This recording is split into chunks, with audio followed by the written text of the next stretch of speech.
I'm going to pass over to our next speaker today. We have a second country experience coming from Pakistan today. So Dr. Masab Umer is completed his PhD from the Quaid-e-Azam University in Pakistan in 2019 with research that focused on molecular epidemiology of group A rotaviruses causing gastroenteritis in young children. He's currently serving in charge of the virology department at the National Institutes of Health and is supervising laboratory activities related to viral diseases, including COVID-19 pandemic, rotavirus, CCHF, dengue, measles, influenza, etc. As the in charge of the virology department, he has played a central role in the establishment of the first COVID-19 laboratory in Pakistan National Institutes of Health, which was functional on the 1st of February 2020. And with his efforts and expertise, have also been able to establish next generation sequencing facilities and plays a key role in the genomic surveillance of SARS-CoV-2 during the pandemic.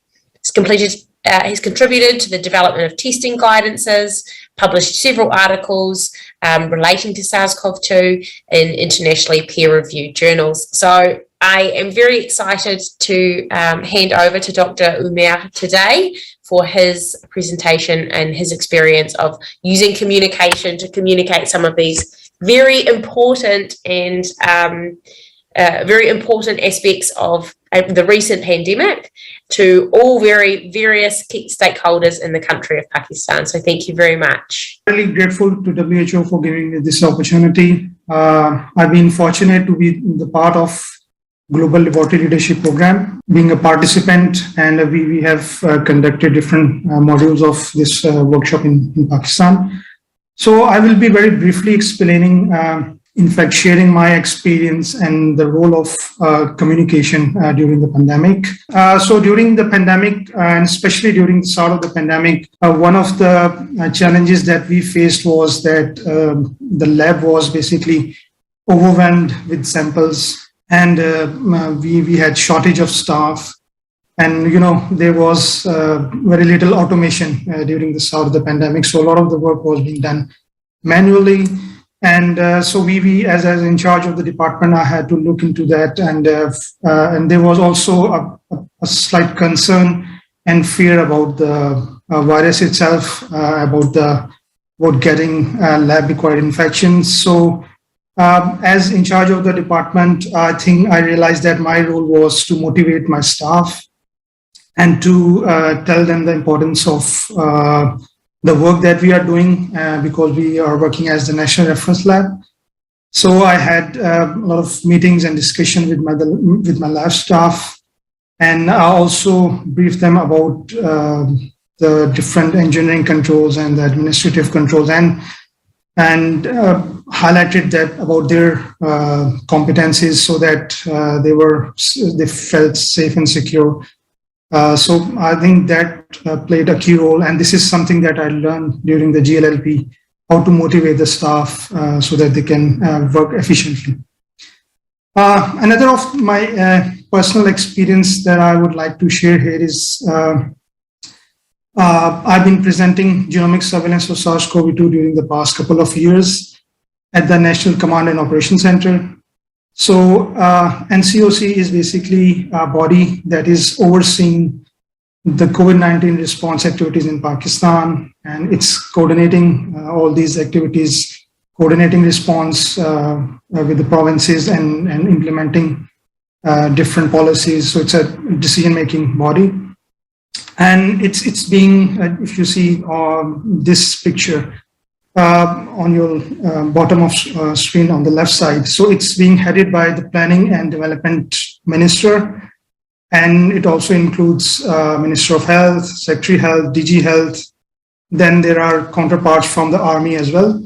So one of the things that I learned from the GLLP training program was that we as lab in charge or lab supervisors, we should be aware of the audience that we are talking to and presenting our data. So, one of the challenge of presenting data at NCOC was that there was some of the members were non-technical, so I had to present rather technical data on genomic surveillance to some of the non-technical members. So I have to keep that in mind. I tried using language that was simple and understandable by all, but yet keeping the message clear and what was the purpose of my presentation, and make sure that the content which I presented was understandable by all. So during this presentations that I gave at the national level, we managed to secure genomic sequencing funds.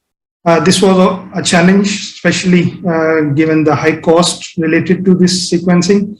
So, but presenting this data to the policymakers and decision makers, I think it helped us in securing reagents, and we are using these reagents for sequencing at NIH. We also, I think, managed to, this was again an achievement that we convinced the policymakers in procurement of SARS-CoV-2 genotyping kits. And these were procured at the national level and distributed to different labs in the provinces. And I think it really helped in mapping of the variants of concern of the virus, as well as played a key role in the control of the disease. So just on the right bottom is one of my picture with the NCOC team, and the Bill Gates, he visited Pakistan, and so we had this opportunity to present the genomic surveillance to Bill Gates as well. So just one example that I would like to share here is the waves of COVID-19. And if you see the third wave, basically it started during the first week of March 2021. And we presented data on the spike gene target failure, which is a technical term here, but it's for those of you who are working in the lab, they know the spike gene target failure was used as a proxy for alpha variant. So we presented this data at the NCOC level, and we shared these findings well before the start of the third wave, and it really helped us. It gave time to the policymakers and to prepare for the third wave. And similarly, we also presented data before the fourth wave, which was called by Delta, and the fifth wave, which was caused by Omicron. So although I've used this word spike gene target failure, but at the NCOC level, I use the word alpha for spike gene target failure, and so that it was understandable for all the audience.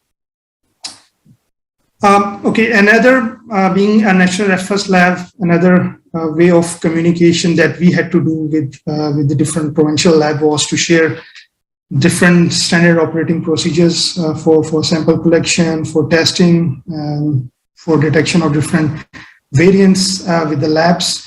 So we did that, and we also published weekly situation reports on the genomic surveillance of SARS-CoV-2. These are available on the National Institute of Health Pakistan website and can be easily accessible. We also published research articles and communicated our findings. But one of the key things I think that we did well in communicating was our findings of the lab, and we conveyed that through, communicated that through preprints, so that it becomes immediately available to the scientific community. And we also wrote some proposals, and we secured funding from WHO Country Office Pakistan as well as from other donor agencies. So all these different aspects, we learned how to communicate these in the GLLP training, and I think it really helped us during this pandemic. I'm sharing this one example. This is a little bit of technical stuff, but so we during this pandemic, during this fifth wave, we made an algorithm for detection of Omicron through PCR. So because this was being shared by the labs, by the technical side, by the technical teams, so this contained a lot of technical information and on how we can detect Omicron using certain mutations that are specific for this variant. Lastly, I will share another example that I had to communicate with media, with the national TV, and where I had to share my experience and share information regarding the different variants of concern. So again, I think GLLP played a key role. We were taught during that program how to communicate with media. So few of the key things that I remember was, again, understanding your audience. So here again, you are communicating a lot of the scientific stuff to non-scientific audience. So avoiding technical jargons was key, and making sure that the message was simple, and it was using positive and active verbs, and most importantly, talking on the things to how to control and how to follow the SOPs. I think that really played a key role in this communication aspect. So just overall, I would say that GLLP has played a very key role in my personal development. And during this pandemic, I applied whatever I learned from the GLLP, especially the communication competency. And I think it really helped me. It helped my institute, and overall it played a key role at the national level in controlling the disease. So thank you so much again for inviting me. If you have any questions, I will be happy to answer. Dr. Masab, that was a fantastic presentation, and we're really happy to hear from Pakistan.